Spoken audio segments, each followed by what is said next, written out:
उद्धव ठाकरे शरद पवार और राहुल गांधी के साथ इशारों में खेल रहे हैं। वे इशारों से ये समझाने की कोशिश कर रहे हैं कि अब वे हिंदुत्व की सियासत में फिर से कदम रखने जा रहे हैं और इसलिए अब हमारी दोस्ती खत्म। लेकिन ये बात वे खुलकर कहने से बच रहे हैं।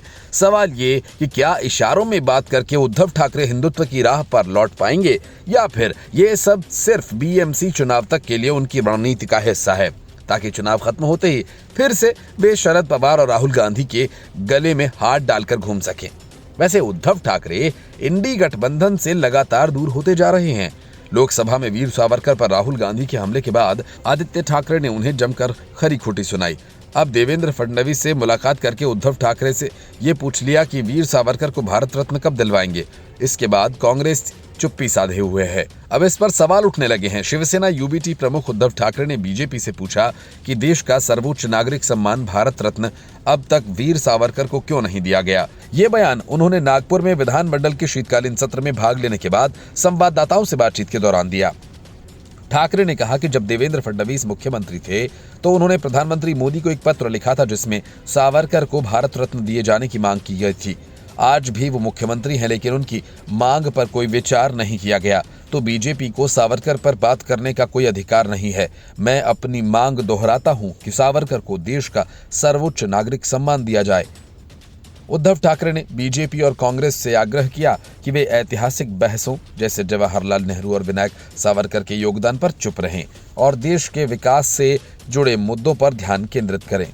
उन्होंने कहा कि नेहरू और सावरकर दोनों ऐतिहासिक व्यक्ति हैं जिन्होंने अपने योगदान दिए। आज हमें विकास पर ध्यान केंद्रित करने की जरूरत है, किसानों की समस्याओं को हल करने की जरूरत है, इंफ्रास्ट्रक्चर को सुधारने की जरूरत है और बेरोजगारी को दूर करने की जरूरत है। इसके बाद उद्धव ठाकरे ने मुख्यमंत्री देवेंद्र फडणवीस से मुलाकात की और उन्हें चुनाव जीतने पर बधाई दी।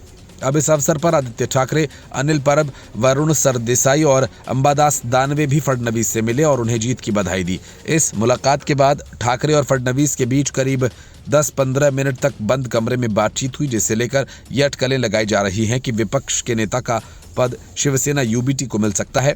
ठाकरे की पार्टी विधानसभा में सबसे बड़ी विपक्षी पार्टी है, जिसके पास 20 विधायक हैं। उद्धव ठाकरे ने कहा कि मुझे महाराष्ट्र में एक सभ्य राजनीतिक वातावरण की उम्मीद है। हम चुनाव नहीं जीत पाए, वे जीत गए और सरकार बनाई। स्वाभाविक रूप से हम उम्मीद करते हैं कि ये सरकार राज्य के हित में काम करेगी और राज्य के लाभ के लिए निर्णय लेगी। बाकी सवाल जनता के मन में है और हम उन सवालों को उठाते रहेंगे। आदित्य ठाकरे ने कहा, हमने मुख्यमंत्री फडणवीस से मुलाकात की। हम आगामी 5 वर्षों में राज्य के हित में सभ्य राजनीति करना चाहते हैं, इसलिए हमने उन्हें बधाई दी। हमारी राजनीतिक अंतरें हैं, लेकिन व्यक्तिगत दुश्मनी नहीं। इस बीच उद्धव ठाकरे की सावरकर को भारत रत्न दिए जाने की मांग पर कांग्रेस ने मंगलवार को चुप्पी साधे रखी। कांग्रेस की तरफ से इस संवेदनशील राजनीतिक मुद्दे पर कोई प्रतिक्रिया नहीं आई। ये मांग कांग्रेस सांसद राहुल गांधी द्वारा लोकसभा में सावरकर के संविधान के प्रति दृष्टिकोण और ब्रिटिश सरकार से माफी मांगने पर आलोचना करने के कुछ दिन बाद आई है।